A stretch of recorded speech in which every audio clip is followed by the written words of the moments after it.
Bonjour à tous, petite vidéo rapide qui n'était pas prévue et qui fait suite aux commentaires de l'un d'entre vous. À la limite, la réponse que je lui ai faite était suffisante, mais à lire beaucoup de vos commentaires, je me rends compte que nous sommes nombreux à être nostalgiques de la grande époque Peugeot et à être tristes de voir ce que la marque est devenue. Personnellement, ma première voiture a été une Peugeot 106. Elle était géniale, cette petite bagnole. J'ai également eu une 204, une fabuleuse 404 que j'avais rachetée à un voisin. Puis j'ai eu 3 ou 4 205 diesel, une en véhicule particulier et les autres en véhicule de société, les fameuses XAD qui ne roulaient pas très vite mais qui ne consommaient rien et étaient incassables comme toutes les Peugeot de l'époque. Peugeot, c'est comme Citroën, ce sont des marques de passionnés. Il y a des clubs dans le monde entier, des fans par millions. Et aujourd'hui, beaucoup de personnes déçues, voire très déçues de voir ce que ces deux marques sont devenues. Et le pire, c'est que plus ils s'approchent du précipice et plus ils accélèrent. Et moi, comme beaucoup d'entre vous, eh bien, ça me rend malheureux. Malheureux déjà parce que désormais une grosse partie de leur production est faite à l'étranger et que la voiture la plus produite en France est une fois de plus en 2023 la Toyota Yaris. Et on en parlera dans une autre vidéo, nous sommes en train de perdre des dizaines de milliers d'emplois dans le secteur de l'automobile. C'est une véritable hécatombe. La loi CAF, les ZFE, les vignettes critères, c'est le cercueil de notre industrie automobile. Et les prochaines victimes, avec cette idéologie occidentale de déconstruction et de pseudo-écologie, ce seront Dassault et Airbus. Et derrière, les Chinois sont en embuscade pour envahir le marché avec leur copie conforme de nos avions. Donc, revenons à Peugeot et au cours de bourse de sa maison mère qui, aujourd'hui, à 13h30, avait perdu près de 15% de sa valeur sur la journée. Voilà la triste vérité, c'est ça. J'aurais préféré avoir été acheté par ses concurrents pour en dire du mal, comme le dit notre ami. Et je voudrais partager avec vous cet article de l'usine nouvelle du 30 septembre 2024, donc d'aujourd'hui, écrit par Léo Marchandon et édité par Augustin Turpin.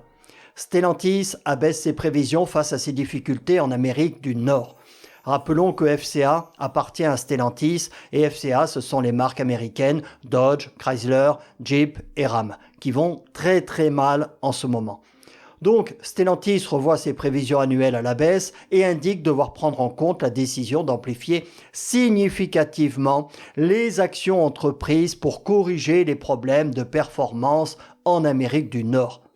Alors ça, c'est le baratin pour dire, comme en Europe, on n'a pas écouté les consommateurs, on a fait n'importe quoi, on a voulu faire des économies d'échelle et tenter d'imposer l'électrique aux consommateurs qui n'en veulent pas. Et on se prend le retour de coups de bâton 1000 fois amplifié dans les dents. Donc on se dit que si on ne veut pas couler, il va peut-être falloir commencer à davantage écouter les clients que les lobbies écolo-bobos, woke et de déconstruction de la civilisation occidentale. Ils en prennent conscience, c'est déjà ça. Page suivante, on nous dit qu'ils avaient prévu une baisse des ventes en Amérique du Nord de 100 000 véhicules pour le second semestre 2024, mais qu'ils vont la relever à 200 000 et ce sera peut-être 300 000 à l'arrivée. Et le pire, c'est que c'est pareil avec tous les grands groupes automobiles qui ont fait de l'électrique, du downsizing et ont fait exploser les prix tout en réduisant la qualité et la fiabilité de leurs autos. Ce qui est quand même rassurant car ça prouve que dans le monde entier, le client n'est pas dupe et qu'il ne se laisse pas abuser. Page 3, on nous parle de Mercedes, VAG, BMW et Aston Martin qui ont également réduit leurs perspectives annuelles tout en renforçant la pression sur l'Union européenne pour qu'elle finalise les droits de douane sur les véhicules chinois. Mais c'est pas ça les gars qu'il faut faire. Une fois de plus, c'est le citoyen lambda que je suis qui va leur expliquer ce qu'il faut faire.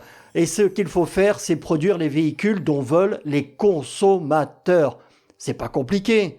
Vos iPads sur roue, même s'ils font le 0 à 100 en 2 secondes, on s'en fout. Nous, ce qu'on veut, c'est une mécanique vivante, fiable et excitante. Rien d'autre. Le Ram 1500, qui est quand même le plus gros concurrent du Ford F-150, qui est le pick-up le plus vendu au monde, je le rappelle, voit sa production carrément arrêtée dans l'usine de Detroit, où ils vont licencier 2400 personnes. C'est ce qui a encore fait chuter le cours de l'action en bourse, nous dit-on. Bienvenue dans le monde de Stellantis. Donc pour conclure, je dirais qu'en tant qu'amoureux de l'automobile, la vraie, et de nos marques nationales, j'aurais aimé n'être qu'un menteur, un mauvais disant, un oiseau de mauvais augure, quelqu'un qui a été payé par la concurrence pour en dire du mal.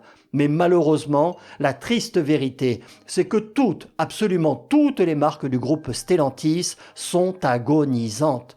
Stellantis, c'est un bateau ivre à la dérive en pleine tempête qui va s'écraser sur les falaises pendant que l'équipage, commandant de bord en tête, sont à terre en train de parader dans les garden parties mondaines. Et comme j'en ai un peu marre de toutes ces tristes nouvelles, de cette aseptisation totale de l'automobile, et même si dans les régions ce sont des autistes sociaux qui pour la plupart d'entre eux n'aiment pas partager, je vais à nouveau prendre des contacts pour voir si je peux vous présenter des vraies voitures, des vrais ateliers, et si des concessionnaires veulent bien me prêter des motos à l'essai, car je pense que les motos, ce sont les seuls véhicules terrestres à encore avoir une âme. Et si certains d'entre vous, qui soit habités dans le coin, soit y passaient et qui avaient un véhicule intéressant, pas à pile, voulaient le présenter sur la chaîne, eh bien, contactez-moi. Salut à tous, et pour certains, ne vous trompez pas d'adversaire. C'est l'Europe et Stellantis qui ont tué nos marques nationales, pas moi.